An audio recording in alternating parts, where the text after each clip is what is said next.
Hi, I'm Diana Yoakley. I'm a peaceful parenting coach and mom of three, and I'm delighted to give you the latest science backed research on child development, parenting, and to support you in showing up as the parent that you want to be. Welcome. Welcome, everybody. Thanks for joining me today for this podcast episode. I have here with me a very special guest. I have Vivek Patel from Meaningful Ideas here with me. Hello, Vivek. Welcome. Hello, Diana. Thank you so much. I'm excited to be here and talk about conscious parenting. Yes, we're going to talk about Mm. conscious parenting and some meaningful ideas. I love that tagline because it's like it shifts some perspectives. It allows for some broadening of perspectives and maybe some shifts in our parenting as well. So I'm really excited to Yeah. always talk with you because I feel like your ideas are very they give me a little gentle push to I'm glad. consider, to look at the status quo and then consider, like, is there some opportunity for growth? Yeah. So yeah, for I'd sure. love for you to introduce your framework for supporting parents from kind of the conscious parenting perspective, but it's a very, I think it's a very unique way that you describe it. So I'd love for you to describe it to our audience that's not familiar with it. Sure. So my name is Vivek Patel, and like you said, my social media is Meaningful Ideas. And Yeah. I've been doing this for years, well over a decade, probably around 15 years. And my kid is Mhm. 27, almost 27, and about to get married soon. So very excited about that. And, Awesome. I love the conscious parenting movement, the gentle parenting movement. It's called many different things, right? Gentle parenting, conscious parenting, responsive parenting, all sorts of things like that. And I love it because we're moving away from the old structures of the past where we were treating kids like objects and treating them subhuman and treating them with power and violence. And that's all they really got to know. And so, of course, the world is going to inhabit that mindset because that's what we're feeding into the into the system, right? The And so youngest, yeah.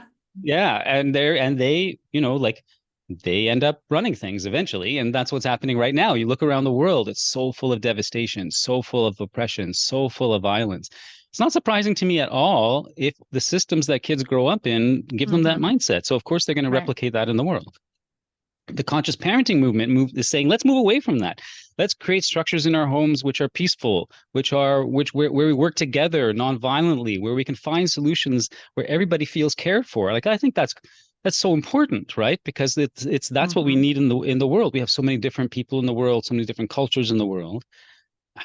It seems impossible to think that we could ever get along. So let's at least start in Yeah. our families, right? Yeah. Yeah. Yeah. Um, and so for me, when I started thinking this way, which was 27 years ago, more actually, because I was thinking about it before my kid came along, Mhm. I was thinking like, how can we change all of those violent systems, and how can I create a microcosm in my home which represents the world that I want to contribute to, that I want to create, the vision that I have of kindness and compassion and unity and caring, and Mhm. mutual support and no shame and no wrongness and all that stuff.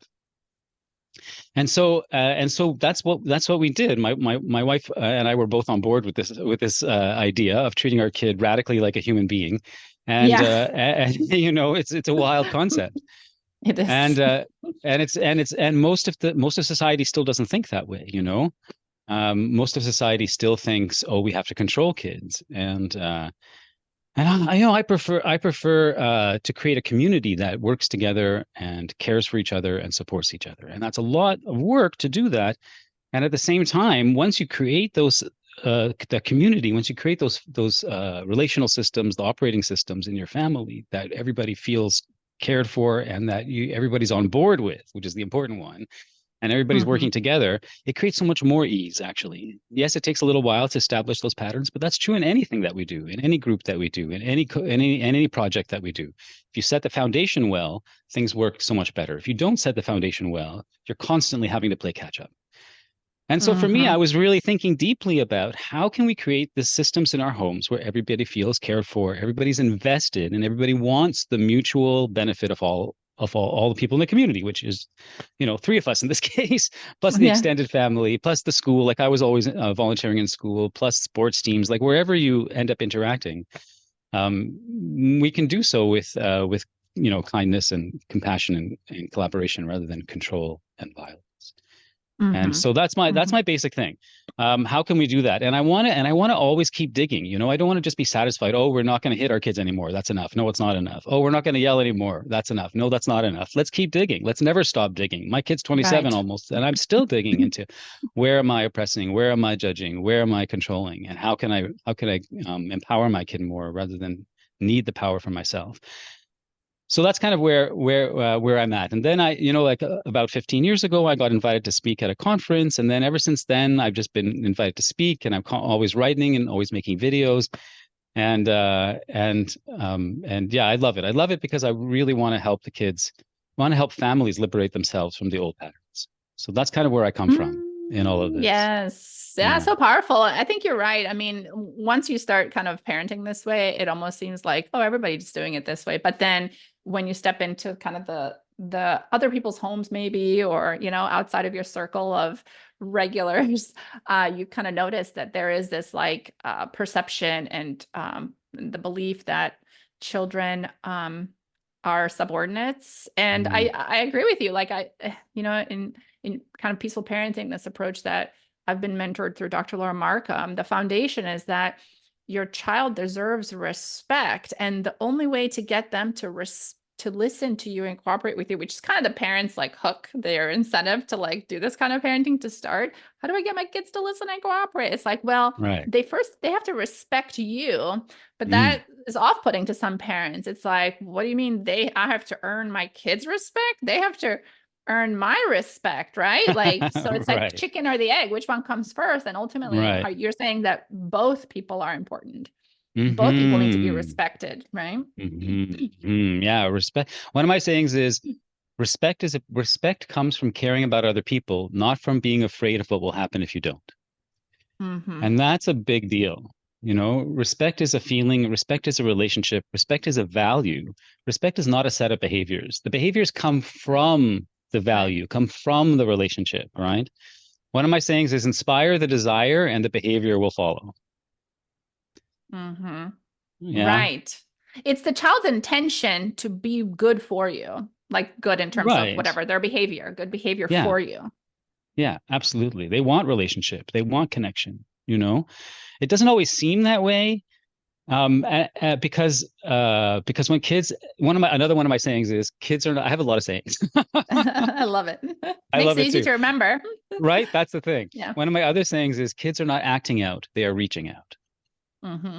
And so when kids act out, in terms of their behavior, if we can use what I call iceberg consciousness and see beneath the surface and know that there are feelings that they can't manage happening, there's needs that are unmet, they don't know how to manage, there's probably pressure built up from many challenging experiences they've had throughout the day or the last few days, and everything's building. And then they explode, and they don't know how to manage all of that. And that's where we come in. We come in to help them and guide them, help them learn to have a powerful relationship with their emotions and their body and their environment and themselves, so that they have the tools to go out into the world and face it, the best that they can. We always hear people say, like, I get a lot of criticism on my posts, right, for saying let's be kinder to kids, and which is a good indication of the mindset of society, how challenging it is. And people always say you have to prepare kids for the real world. You have to give them consequences to prepare them for the real world. You have to give them rules to prepare them for the real world. You have to say no, because I don't like saying no. You have to say no to prepare them for the real world. And I always say, well, that doesn't really prepare them for the real world. Because if you want to prepare a kid to deal with consequences, just giving them consequences and hoping they figure it out isn't actually doing it. If you want to teach someone to prepare to deal with consequences or anything, you teach them what they are. So you explain consequences. What are consequences? Why do they exist in the world? What kinds of people use consequences? How are they enforced? To explain, like, really, you can explain this to a young kid if you use age-appropriate language. When my kid went to kindergarten, I explained the whole system she was walking into, because it was very different from our home, right? Rules and authority and consequences and all that stuff. And then all the other kids that she'd be dealing with that came from more traditional homes, I wanted her to know. And then you actually have to understand the skills necessary for dealing with consequences or dealing with, whatever it is they deal with. So one is being able to analyze what just use your sense of discernment for what kind of behavior makes sense in a certain circumstance. Because some consequences are worth the risk and some aren't, right?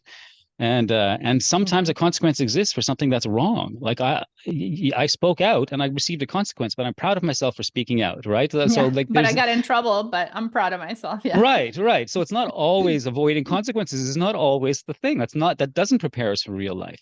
If being able to evaluate the consequence and compare it to our values and our value system and our own sense of whether it's worth it to us, and our support systems and our mental health on that particular day. And also there's so many things that go into dealing with a world of consequences that just giving them consequences is shallow if you really want to prepare them. Right. It Right? doesn't build the skill, right? And it doesn't get them thinking about it. What Yeah. about, so when we think about like, consequences, I think in conscious, gentle, peaceful parenting, we don't try not to give consequences, if we're calm and regulated, because we Right. know they're not effective. But what about when we talk about setting limits on behavior, due to the child's brain development and capacity for impulse control and self-discipline? How does that role of the parent change, or what is the approach for, situations where we're not necessarily setting a consequence, but we are, from a peaceful parenting perspective, but we are, saying, and I know you really wanted to stay up, and, it's so hard to go to bed, and you wish you could stay up and play, and it's time to go brush teeth now. So Right. like, we're not appeasing them necessarily, yet we understand and empathize with, we're not changing the limit around bedtime routines as a result of their emotional disappointment, maybe. Yeah. Sure. And that's commonly called loving limits or empathetic limits, things like that, Yeah. right? Yeah. Which I personally, it makes me very emotional. I can't stand that. Yes. Yeah. I I'd love really to talk can't. about And when I think about, there's so many reasons, not just one reason. There's so many reasons because been thinking about this for a long time, right? And in my house with my kid, and with the work I've done over the decades with young people, I never set limits like that. And there's a number of reasons. So first of all, one of the main reasons that I avoid that kind of limit is because it teaches kids to hate the idea of limits. Limits become an adversary. Limits become something to fight against. And honestly, to survive in this world, being able to choose our limits and work with our limits is so important. It's such an important skill. Sleep and eat and hygiene. And then when you're dealing with other people, how you talk to them and respect and the way you work with them. And if you can't sleep, if you don't sleep, and you don't eat well, and whatever it is that your life just isn't as good. It's not the quality of life, right? We're trying to increase their quality of life. So if the way we work with limits makes kids hate the idea of limits, and the parent comes in with a limit and they roll their eyes, we're not empowering them to be able to set limits throughout their lives. And for me, empowering my kid is such an important thing. I pass everything I do through the filter. Is this empowering their relationship with themselves primarily, more than anything? Is it empowering their relationship with themselves? There's and three is that main the same as like self-discipline? And sorry for kind of interjecting. Is No, that go like ahead, that self-empowerment? Are we talking about like self-discipline in a very empathic way? Not like self-punishment, but like the ability to say no to your own like desires in the moment. Absolutely. Yeah, when you know it's not in your favor. Yeah. Absolutely. And why do we do that? Because we love ourselves, because we care about ourselves, because we want the best for ourselves. Okay. If you just think about it, if you set a limit on a human, and they resist and cry and are upset, and you make them do it anyway, you're not teaching them to love themselves in that moment. Even if they just resist with just like a change in their breath and the tension in their shoulders, but they do it anyway because they know they don't have any choice, because the parent is the authority figure and they haven't got choice. Even though I always tell kids, you do have choice. You can just sit there and not do it.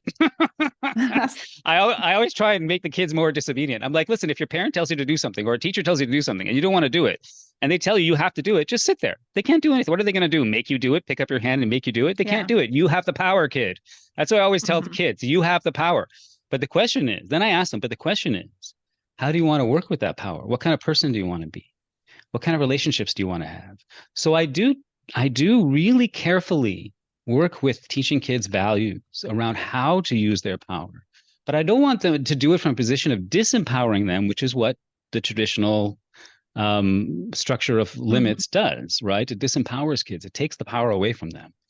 Now, I know the reason parents are doing that is because they care about their kids and they want to keep them safe and they want to keep them healthy. I understand that. There's good intentions there. And that doesn't mean that that's the only way to do it, right? There are lots of ways, because okay. But before I go on, do you want because I was going to go on to the next point, which is enforcement, which is a big thing. The first one was relationship with self and a lifelong relationship with limits and how empowering they are. Did you want to say anything about that? Yes, I wanted to just clarify how kind of in the peaceful parenting model that Dr. Laura Markham developed, when we talk about setting limits, it's not intended to make the child feel disempowered, where they feel like they are now resistant of the parent, but they're still doing it.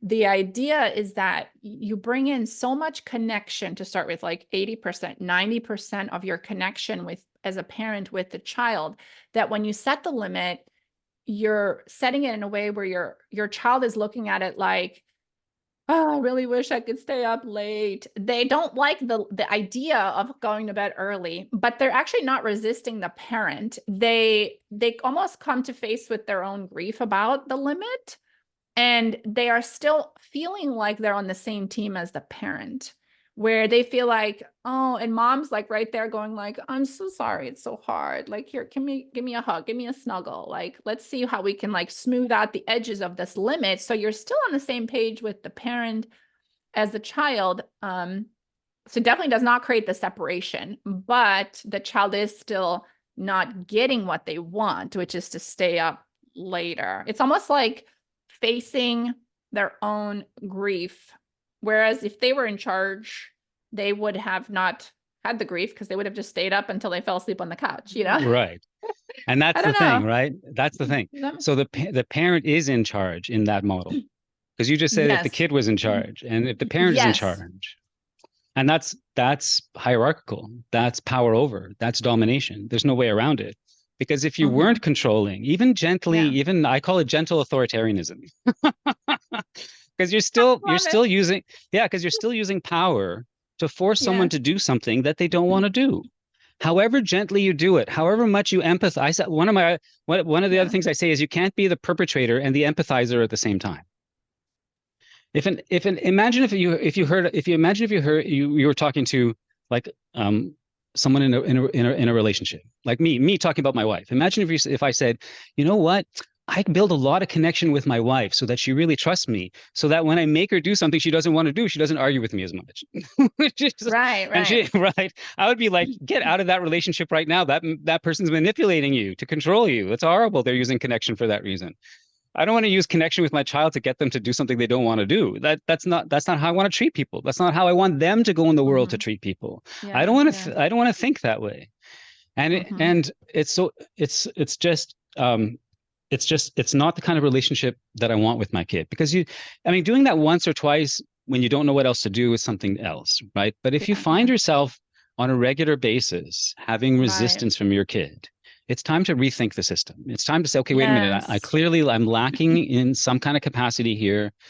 The systems that we're using aren't working for both of us, because collaboration means both people come away feeling like the system works for them, even if it's not 100%. They feel like the system works for them. And bedtimes are a great one, right? Bedtimes are a great one. If you make a kid go to bed when they don't want to go to bed and they're not agreeing with it, but they're doing it anyways, that's not a system that works for them. It isn't. And then we become the adversary. I understand what you said, that kids don't feel like they're on opposite sides, but I really don't think that's true. I really don't think it's possible when you're being forced by someone to do something you don't want to do, no matter how kind they are, and you say, no, I don't want to do it, and they say you have to do it. It's not possible to feel loved by that person at that moment. You might feel less unloved than the parent that's yelling at you. So I agree, you feel less unloved. And you might absorb some of that affection because you really need it to counter the pain of being forced against your will by someone who's supposed to like care for you and love you. So yes, they do take in that because they need it. Mm-hmm. But at its most fundamental, when we treat kids that way, it's not loving, it's not kind, it's not collaborative, it's not respecting of them as a full human being. And so then how do we get like a 6-year-old on board with, going to bed getting ready to bed at like 7:30, 8 p.m. and considering brain development as well, whereas they don't have the executive function skills to understand yet that 9, 10 hours, 11 hours of sleep is important for their bodies compared to your body. You get to stay up later. For sure. Before we go on to that, though, I want to talk about one of the other problems with another thing I call them. I call them coercive limits. I also call them non-consensual limits. A limit that the kid doesn't agree with, right? Mm-hmm, mm-hmm. And so one of the other problems with limits is enforcement, which is what I wanted to mention earlier. Yes. Uh-huh.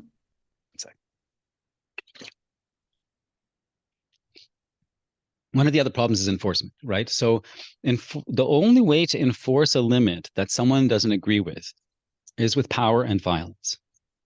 And I apologize for using harsh words like that, but I want to make it really clear because I think it's important for us to be really honest about what's happening. So if you say no cookies before dinner, for example, let's shift from sleep for a second. Sleep, they can just sit on the couch and we'll use sleep too. We'll go to that after. But with cookies before dinner, or cookies for dinner.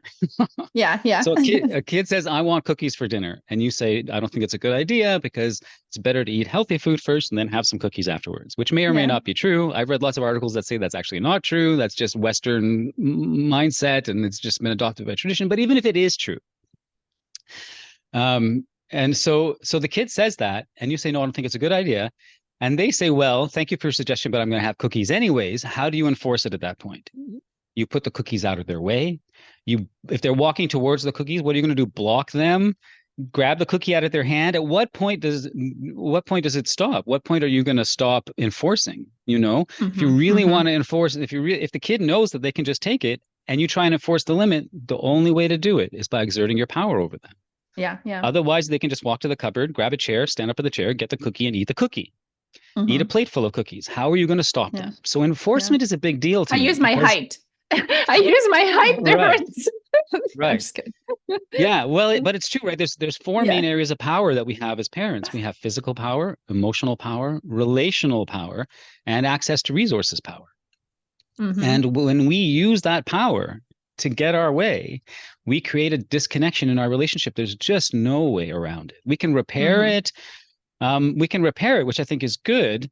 But if we repair it and they just keep doing it and don't try and change those patterns, then the disconnection keeps building and building, and the layers over years and years and years, and then you have a teenager that doesn't necessarily trust you, right? Because if the teenager says, "I want to do this," and you say no, at some point the teenager's just going to stop telling you. I had a parent who was limiting sugar in their kid, and they found their kid was hiding candy in the bathroom. And of course, because we want our autonomy, people will cross deserts for autonomy. Families will cross, right? The autonomy is really deep. Freedom. Right. And so, and when we engage with oppressive systems, humans rise up. It's what happens. It's what's happening in the world, all over the world right now. And so, one of my other things is we can teach kids about oppressive systems without replicating them in our homes. And so I don't want to replicate those oppressive systems in my home. I want to replicate systems which are based in respect for our shared humanity, which means I don't want to use power over my kid to control them. I don't want to, even if I think it's for their own good. How many times throughout history have people said, we'll control this group for their own good, And I mean, it happened to women. It happened to Black people. It happened to. I mean, my family's from India. We were colonized for 200 years by the British. It happened to us. It's for the savages for their own good. So when you say brain development, I hear the same mindset in there. I'm not saying you do that, but I hear the same mindset that we control these people for their own good because of their brain development. Now, I absolutely agree. Part of the job of the parent is to keep the kids safe. Right. It's just that I want to believe that there are non-violent, non-power over ways for us to do that. And this is where I'm coming from. Now, we don't have a lot of models for that in our society. So in many ways, we're what do they say? Beating a new path, creating a new path, you know? Paving a new path. Paving a new path. Thank you. Because it's a different way of working together, you know? And I think this is really important. So that's the second one is the enforcement, right? The second problem is the enforcement and all the damage that it does. It does damage to the kids' relationship to themselves. It does damage to their relationship with you, you know? And it's so, it's just, the cost is so high. And we don't realize it because we don't realize how much kids are paying attention and how much they notice and see and perceive, you know, but kids are smart, very, very aware. I was just telling this story the other day about this time I was volunteering at a youth conference. Before COVID, I volunteered at a youth conference every year for kids that are from really challenging parts of the city, going through a lot of challenges and gangs and things like that. And we would gather 200 kids from all over the city and work with them. And there was this one time one of my roles was to go to this class because they come from different schools. They go to this class to get them to fill out a feedback form at the end of the day. Because the teacher was busy. They had to go do something. So I filled in. And I was sitting there with these 12 kids. And kids meaning grades 6, 7, 8, something like that. How old are kids in grades 6, 7, 8? Like 10, 11, 12, something like that? Yeah? Yeah, 6th grade is like 12, 11, 12, 13 maybe if they're older. Got it. So kids like that, right? And so they're all like kind of annoyed with having to fill out this form. They didn't want to do it. And at some point they said, "Sir, do we have to fill out all the things?" They kept calling me sir, because that's what you're supposed to call your teachers, right? It's respect. I say in air quotes. And so at some point I got annoyed with them calling me sir. I said, "Listen, guys, I don't really like being called sir because it sets us apart. It means that somehow I'm apart from you. I'm like higher than you or above you in some way." And they were like, "Oh, well, it's just respect." I said, "Yeah, but don't you deserve respect too? If I get a title, shouldn't you have a title? Like there's no title I'm supposed to call you. So how is it respect if it's only one way? And you don't even have a choice. How is it respect if you don't have a choice?" And they were like, "Whoa." So they said, "Well, I said, listen, this is one of those times where I told kids you're free. I said, listen, teachers tell you that you have to do this and you have to do that. You don't. You are free."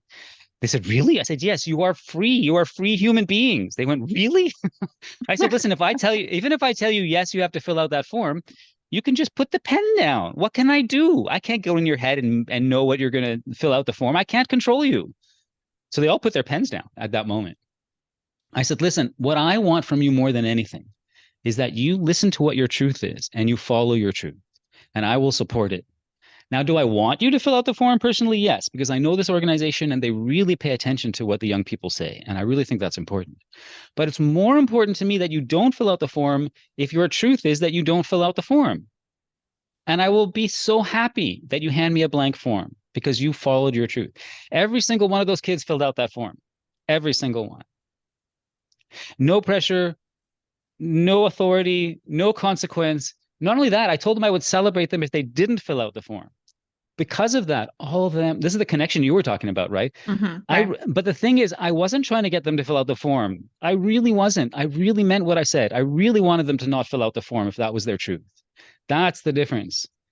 But do you think right inside there. of them, when I'm thinking about what's going on inside of them, what if they're, when we talk about like internal family systems and kind of parts work, like we all have different feelings that sometimes at the same time, what if there was a part of them that was like, I don't want to fill out this form. But then there was another part that was more powerful that was like, but I really like Vivek and I want to do it now. But this other part was like, I didn't. So how, because my understanding is that connection is what bonds us to other humans. So it's like, I have to make a choice. Like there's a part of me.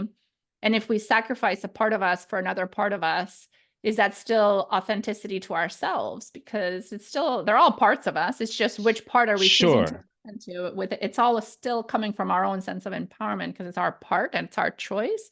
But Absolutely. which part is the one that's going to trump the other part because of the connection with other humans. I don't know. Does Yeah. that make sense? Well, it absolutely makes sense. And that's that's goes back to what you said about the kids going to sleep because of the connection, not because they want to, right? And so Yeah. these kids, your point is valid. These kids just met me. They've never been talked to by an adult that way. It blew their Yeah. minds. So obviously there was a deep respect for me at that moment, and they wanted to honor that respect by filling out the form. Were some of them maybe sacrificing themselves for doing that? Maybe. It's possible. If they were working with me on a regular basis, eventually they would learn because it was the first time they'd ever had to think that way, right? So yes, it might have been it might have been challenging for a lot of them. I have a video on my YouTube channel which is Meaningful Ideas called treating kids with respect or something like that, and I'm actually interviewing about 5 or 6 of them about what it was like to have that interaction. Yeah, because we talked for like an hour. They were so interested in this. They wanted to know. And because it wasn't about the form, it was about liberating and mindset and thinking. And so and then I said we were all sitting after like an hour, we were all sitting on our phones quietly because we were so overwhelmed by how deep this conversation was. And then I said suddenly, hey, do you folks want to make a video and come on my YouTube? They're like, oh my God, yes. So we did a video, and you can see the impact in these kids. I really suggest going to watch that video. It's my favorite video I've ever made. I've made over 200 videos on my YouTube channel. We're going to link it below. We'll link it below in the podcast. Thank you. Yeah. And this is my favorite because you can really see these kids. They're not telling them that they had power didn't suddenly make them disrespectful. It didn't suddenly make them run wild. In fact, the opposite. They were oozing respect. They were like, I want to be in respectful relationships with adults. They don't give me the chance to do it. Yeah, exactly. They don't give me the chance to do it. Yeah. And so do you think, like, kind of going back to that emotion of grief? Yeah. Do you think it's okay that they experience grief internally? Not that we're forcing it on them, but the experience of it. I don't know, just more thoughts around that emotion of grief. When they absolutely give up something that they wanted for something that they want more, and they're doing it, they're choosing it, but it's there's still some grief there. Yeah, for sure. I read a thing on the internet that said it's okay to feel grief even when you make the right decision. And and I think all decisions have some loss to it, because we're saying yes to one thing means we're saying no to another thing, and we're saying no to this thing means we're saying yes to something else, right? This is one of the things that I taught my kid from the beginning was decision making. Every decision has pros and cons. Every decision has a cost and a potential cost and a potential reward, and a potential joy and a potential pain, not just to us but to others and the systems that you engage in. And so, how can we maximize the positive aspect of the decision and minimize the negative? And then when we do have the negative, how do we deal with it in our own bodies, in our own minds, and in the relationship and in the system? I always go in ourselves and then in the relationship and then in the system, because if we have a more holistic understanding of what's happening, we're much more effective. Because as I say, every part of the system affects every other part of the system. And I think when we understand things as a system, like I talk about the home as a holistic ecosystem rather than a mechanistic system. A mechanistic system is a bunch of gears. They affect each other a little bit, but the gear here doesn't affect the gear over there. Like they're all it's all distinct parts. An ecosystem is like a pond or something, right? Where every part is deeply integrated into every other part. And so the going to your question about how to work with food and how to work with sleep and how to work with all those things, right? All the things that parents especially when parents when they feel kind of cornered, like we were saying before we started recording, sometimes it's pretty easy to get the child on the same page as you, not to get, I'm using the wrong words, but to collaborate on a win-win or a mutually agreed upon next step. But sometimes you just feel plain cornered, and the time pressure and just external schedules or whatever. Those are the sticky ones that I'd love for you to break down for us. Yeah. Yeah, for sure. So there's multiple levels of this. And honestly, it's a complex, I want to be clear, it's a complex thing. Part of the reason that I've written like 500 articles and made over 200 videos is because it's complex, right? Right. So to really describe the whole process in a half-hour podcast is challenging. Excuse me, but I'll do my best. So, and I say that because it's a holistic thing. It's what's happening inside of you. which connects to what's your entire history, which connects to your entire family history and cultural history, right? So there's all of this that you have to deal with. And I mean, my head is only this big, but it has all that in it. And my nervous system too, from the trauma I've experienced, the abuse I've experienced. My disempowerment as a child, and now I'm trying to get that empowerment through my child. So all that kind of stuff, it comes up for us, right? And then we have my child's experience, their experience of their humanity and their developing relationship with themselves and the world and with me. And so I want to make sure that I'm nurturing that. And at the same time, I want to care for them, keep them healthy and keep them safe. So there's all of that, all that's happening at the same time. Of course, sometimes we're not going to know what to do, and we're going to be overwhelmed, and we're going to be under-resourced, and we're going to make decisions that aren't optimal. I used to call it stumbling with purpose. I had a purpose in mind, but I've made so many mistakes. I call it stumbling with purpose. I like that. But it's the purpose that kept me going, right? So here's the thing. So let's say you have a bedtime, and the bedtime is 8 o'clock, and the kid it's been fine. You have a nice routine. You turn on soft music. You run around the house first to get the wiggles out. And everybody's laughing and tickling and fun, and you're throwing pillows around. And then you turn on the soft music, and you guys watch a little bit of TV, and then you shut off the TV, and everybody goes and cuddles in bed, and you read a book. And the kid loves it, and everything's fine. And then one day they're like, I want a half hour more. So you say, okay, I'll give them a half hour more. And then the next day, I want a half hour more. And then suddenly there's a power struggle going. They want another half hour, 1.5 hours. Because kids are always developing, and so they recognize that. Sometimes they'll recognize, wait a minute, I'm being told to go to bed. They may not know that for like 8 years, and then suddenly they realize it, And so as long as something like that has no resistance, I'm really fine with it. Because as parents, of course, we guide the flow of our house, we guide the flow of our kids. Of course, that's fine. The moment there's resistance and we push into that resistance, we lose, they lose, the whole system loses. It is not worth it for me. I want to honor the resistance, but also don't ignore it. I don't say, okay, fine, do whatever you want, and I step back. It's not that. Collaboration is about everybody bringing their needs and desires to the table, and then we work through things together. So if my kids started doing that, I would step back and say, okay, the old system isn't working anymore. And I review my systems every 6 months or so, because I know kids are always developing, and so I don't want to be stuck in the old system. But I say, this system isn't working anymore.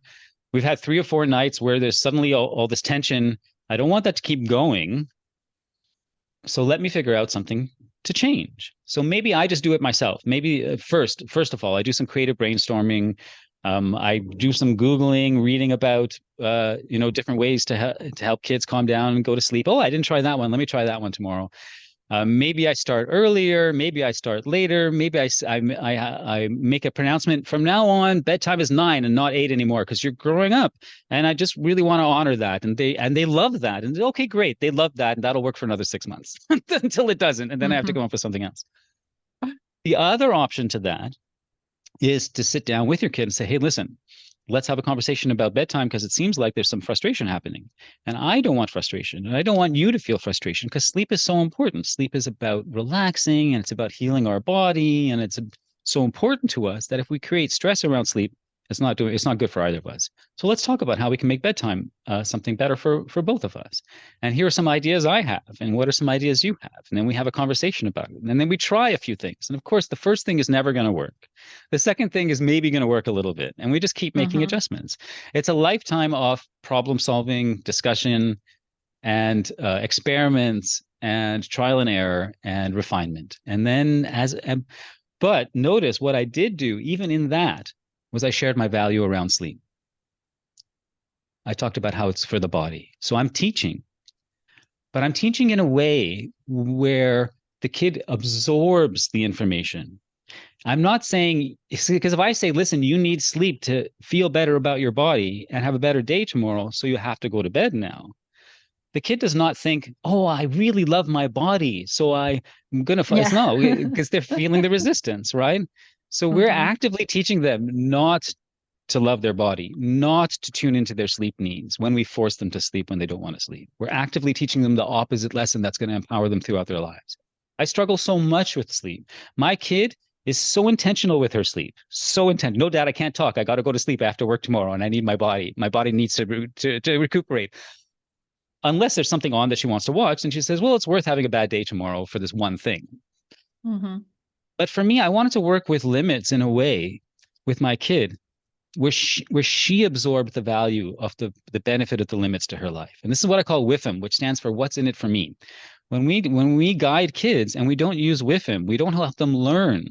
Just telling them isn't enough, and then they have to feel it inside. Like I also say, the question isn't how do I get my kids to brush their teeth? The question is how do I get my kid to love their teeth? So I had this parent a few years ago, I had this parent reach out to me and their kid wouldn't brush their teeth. Every night it was a screaming fight and they would jab the toothbrush into the kid's mouth, cavities and the dentist, the fear of the dentist. The dentist can put the fear into parents like almost no one else.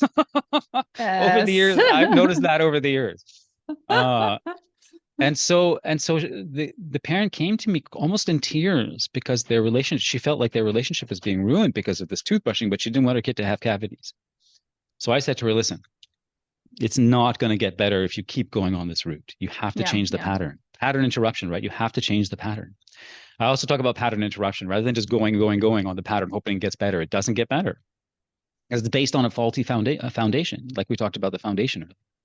So I said, go to your kid. I said, use your own words for it, but go to your kid and tell them, listen, I really think toothbrushing is important, but I've been making a big mistake by forcing you to brush your teeth. Because no one should ever force someone else to do something they don't want to do. And I don't want to treat you that way. And it's just not how I want our relationship to be. I really care about you and I love you and I respect you. And I'm sorry that I've been doing that. I'm not going to force you anymore. What I would love for you to do is just be in the bathroom with me while I'm brushing my teeth so we can just spend that time together. And I said, just do that. And then also start without making it obvious, talk about teeth and why they're important, not at the time, but like throughout the day. Buy some toothbrushes from the dollar store and make sculptures with them and play with them and have them all around the house. Talk about how much you love your teeth and talk about food and how good it is to be able to chew. Like make teeth a loving, happy thing and combining that with the not forcing and see what happens. I said it might take a month, it might take 2 months, it might take 6 months, but at some point your kid is going to release their fear of you, which is what it is, and their resistance to you, which is also what it is. And then you'll see what happens. So she did that. They went into the bathroom and she told her kid, I'm not going to this kid was like 2, by the way, 2 or 3, young, right? Yeah.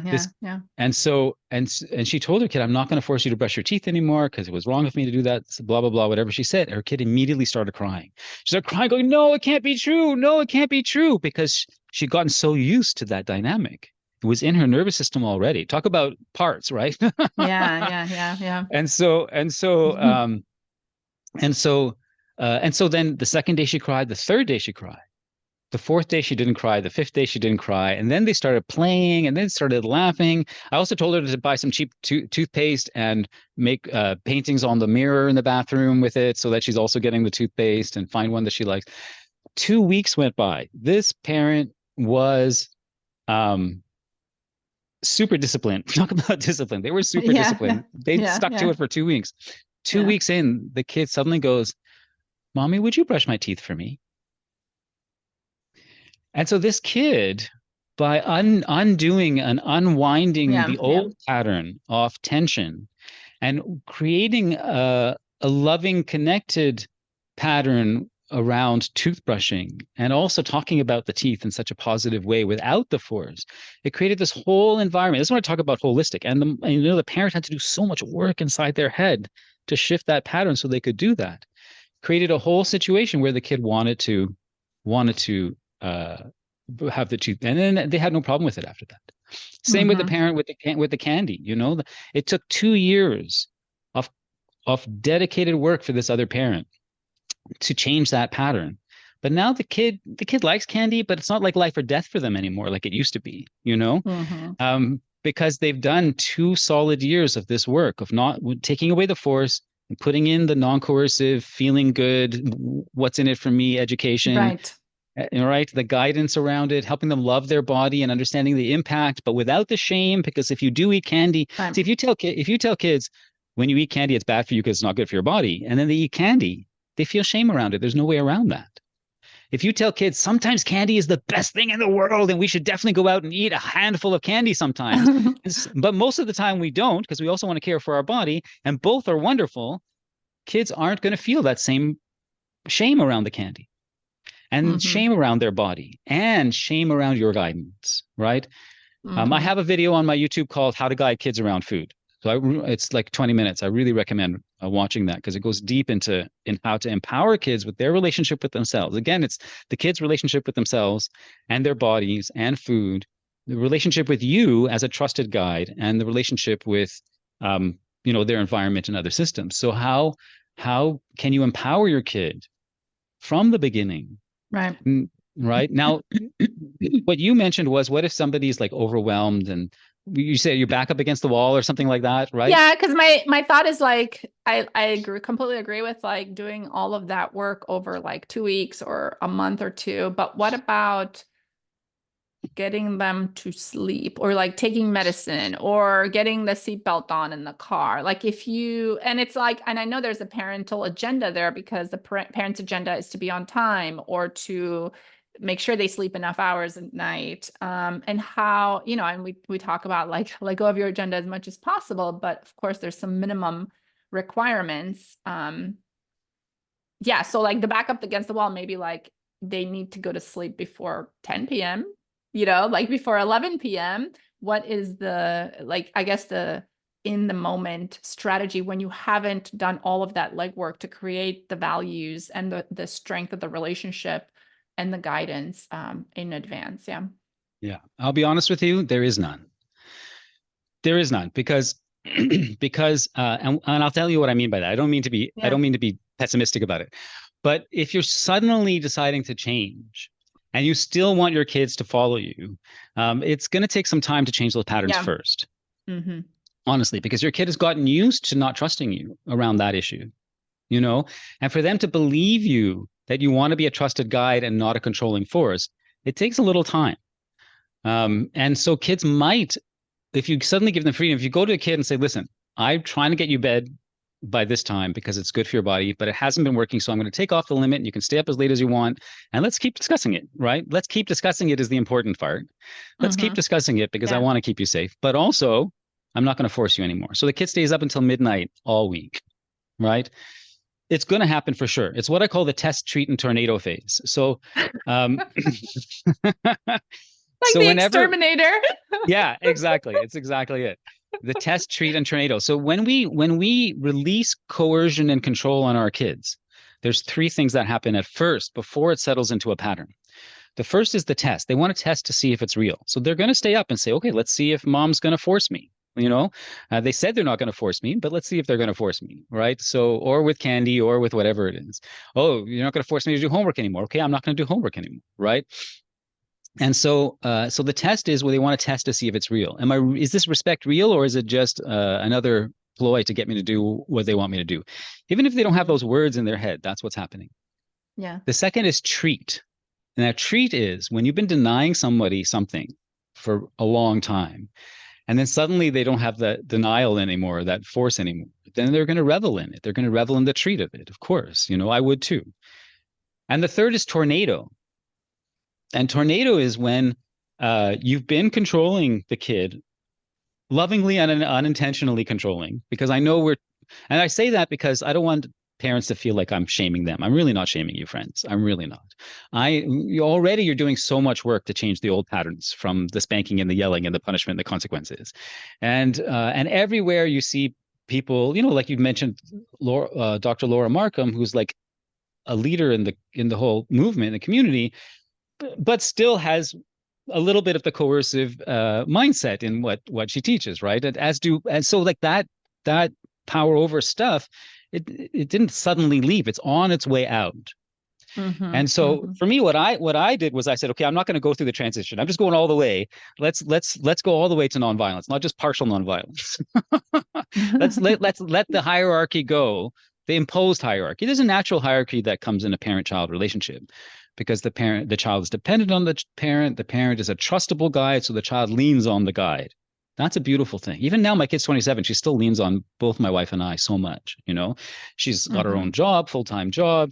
She's living in her own apartment. She's about to get married, and even with that, she's so independent. But because the guidance has always felt good to her system, it's never felt like an imposition. It's always felt like guidance. Guidance should feel like guidance, not an imposition, right? And so because it's always felt that way, or mostly always felt that way, she really leans on that. And not only leans on it, almost craves it, which is a beautiful thing, to have a lifelong guiding mutual guiding relationship, because she teaches us just as much, And so I think that's really a really powerful thing, is also thinking of the long-term relationship that you're creating. So when you're in a situation, this is what I talked about earlier, when you're in a situation where you find that it's not working well, it's time to take a step back. I also have a video on my YouTube called "How to Get a Kid into a Car Seat." Right? I was in San Diego, and one of the things, again, I talk about making it playful. If you can, get a used car seat, bringing it into the house and integrating it as part of the play.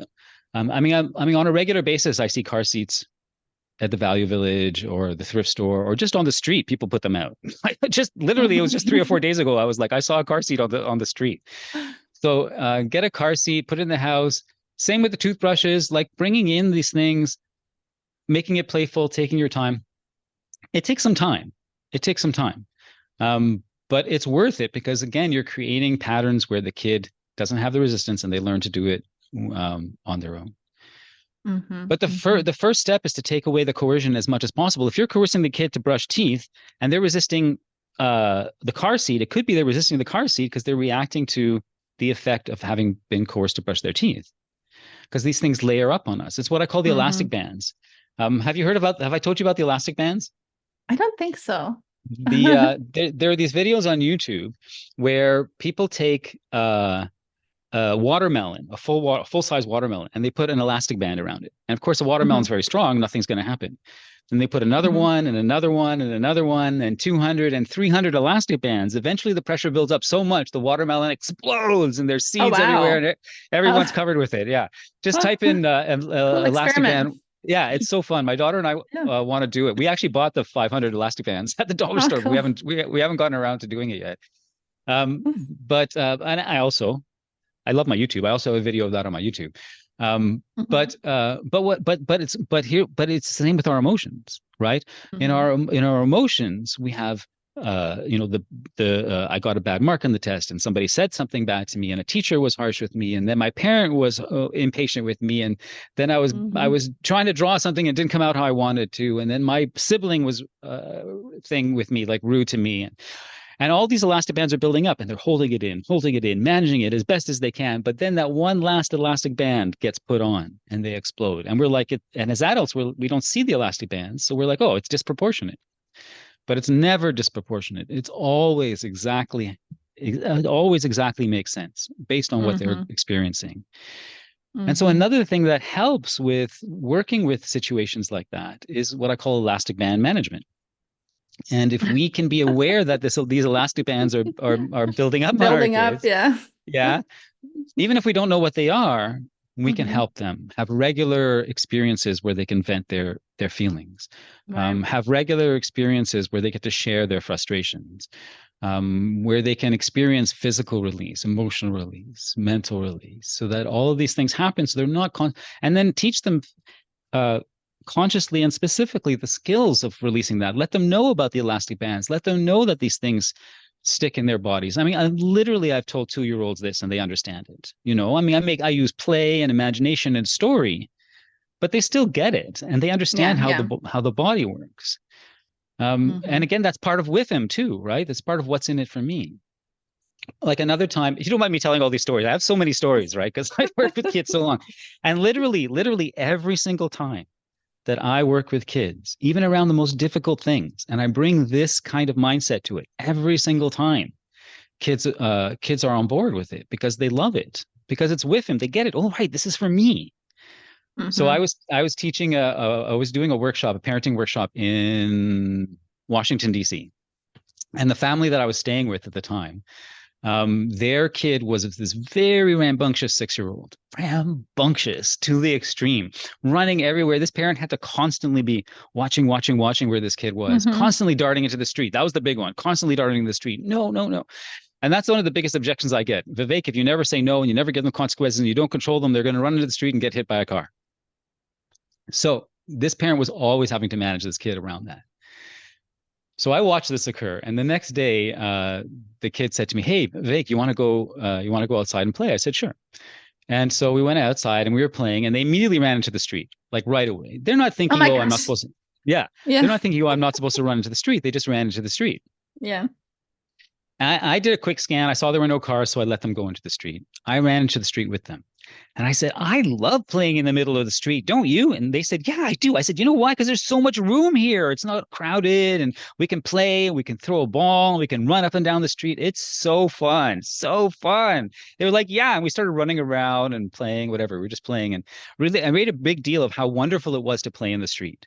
No adult had ever told this kid that it was wonderful to play in the street. So it was like a big deal. And that was what the child was already thinking themselves. Right. So somebody finally saw it from their perspective. Yeah. Right. It's exactly. Thank you. That's exactly it. And I said, "You know why all the adults are always telling you not to play in the street?" She was like, "Well, no, really." Yeah. And I said, "Listen, if you take a grape and you step on the grape, what happens?" She goes, "It goes squish." I said, "Yeah, let's pretend we're squishing grapes." So we started pretending we were squishing grapes. We were stomping on the grapes. I said, "Squish, squish, squish, squish." I said, "Do you know why?" She said, "Because I'm bigger." I said, "Yeah, because you're bigger than the grape." I said, "It's the same with a car." I said, "The thing about a car is it's bigger and you're like a grape to the car. And if you get hit by a car, you're going to go squish." She goes, "Squish." I said, "Squish." It wasn't fear. It wasn't fear. It was information, because I made sure it was. But also I said, "You know, the problem with that is the thing that I love most is to play with you. When you and I are together and we're playing and we're having fun, I love that. And the problem with getting hurt is then you can't play, and that's no fun for you. And that's no fun for me. And I want that was the one it's in it for them. That was the what's in it for them. Yeah. That's the what's in it for them. That's exactly it. Thank you. And they were like, "Yeah, I want to play too." I said, "Yeah, play is the most important thing, isn't it?" Yeah. So we went through this whole thing took maybe 5 minutes. Right? Because I didn't want to belabor the point too much, because then the kids turn off. You have to know when to make your exit, I always say. Yes, you do. Yeah. When their eyes start to glaze over. Yeah. I try and get it just before that. Right? Because if I get skill. Yeah.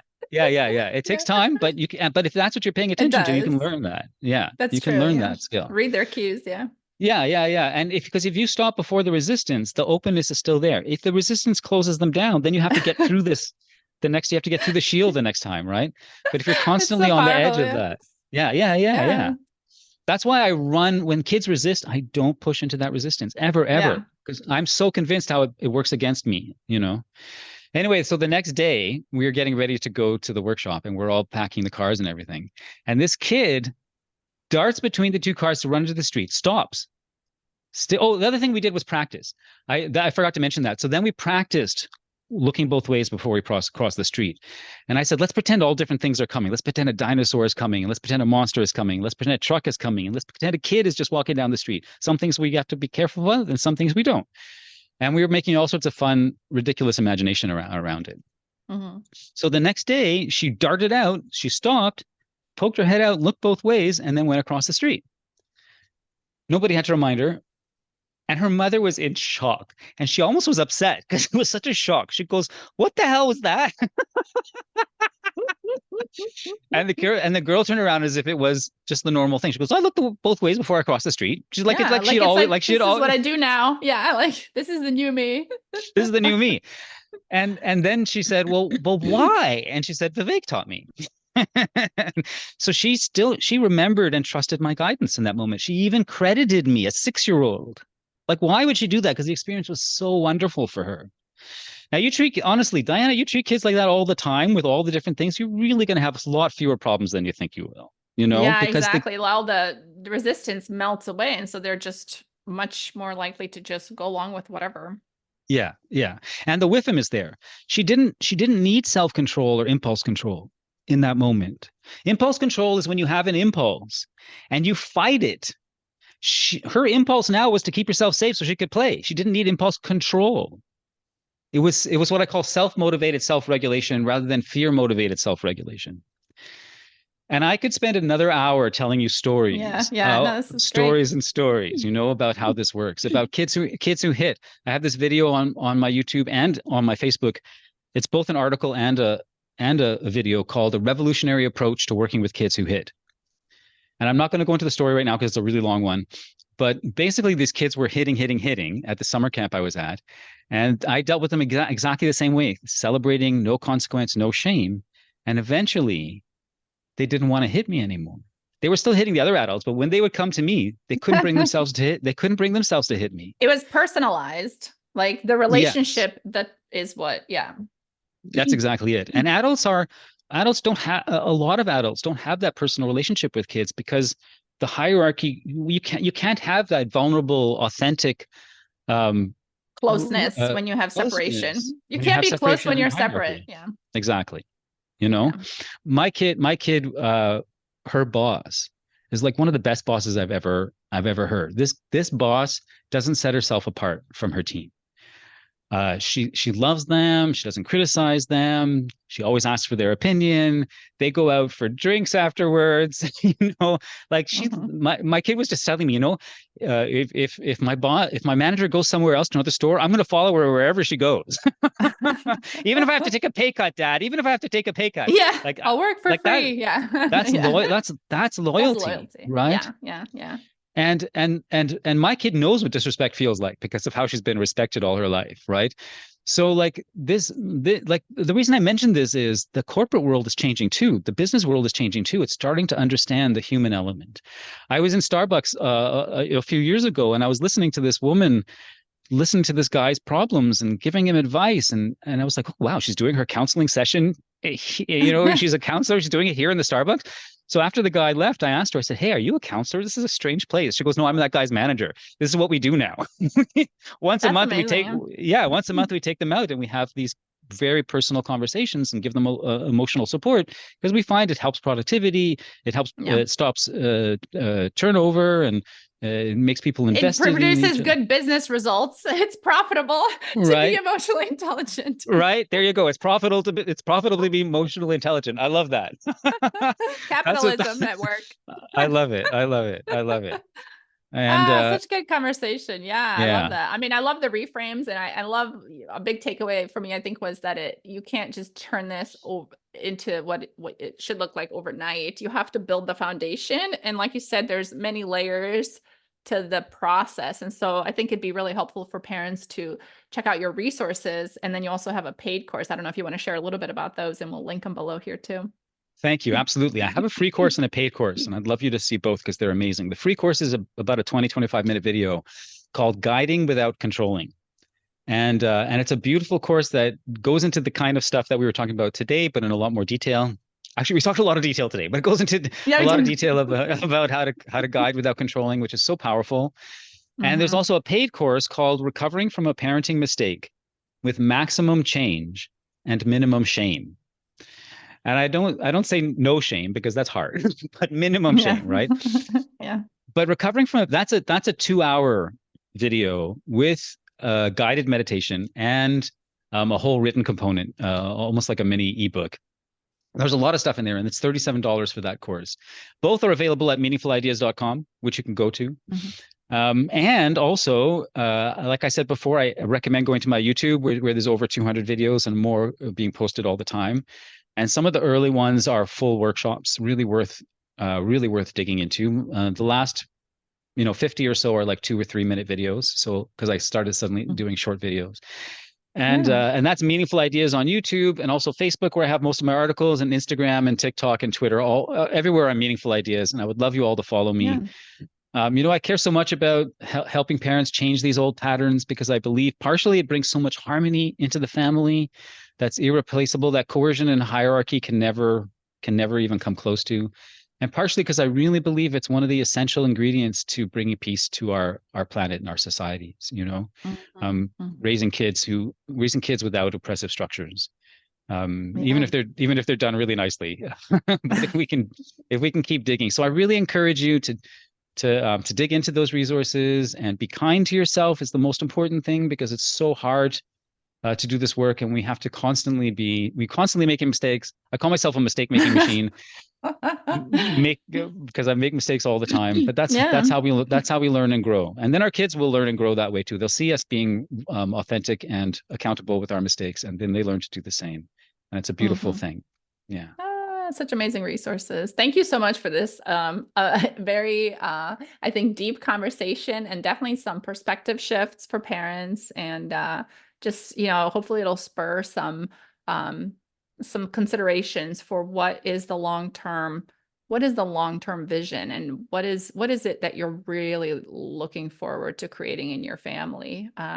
It's almost like the vision, the purpose, the values. It's a very it's really going to like that big picture perspective, and then working from that perspective into the practical day-to-day versus getting through the agenda because it's 2:00 at 5:00 is this, and kind of getting lost in the weeds, and then fumbling in your toolbox to try to figure out what's going on and get through the next thing. But looking at it more as a long-term vision. Yeah, for sure. It's a huge thing. And our kids feel that too. They feel it. It's their kids don't need us to be completely free of mistakes and perfect. They want to know that we put in effort, continuous effort towards respecting them, and that's what this is about. It's a path of continuous evolution and continuous effort, not perfection. I love that. So we can really be kind to ourselves on the path. Yeah, because they know they're not perfect either, no matter what age they are. And so it's a good common humanity. Yeah. And another way of looking at that is one of my other sayings is that the process is perfection. So being on the path is perfection, because I always told my kid she was perfect and changing, right? That's one of my sayings is, I love you exactly as you are, always change. Yeah. Yeah. Oh, amazing. All Thank you so much. Thank you for inviting me on, Dajana. I really appreciate it. I love this I love this conversation. I love being part of your conferences last year and this year. It was really wonderful. I could see how many parents are being helped by it. I really appreciate the work you do in the world, and I appreciate you. Thank you so much. Yeah, same here. Yeah. Thank you so much.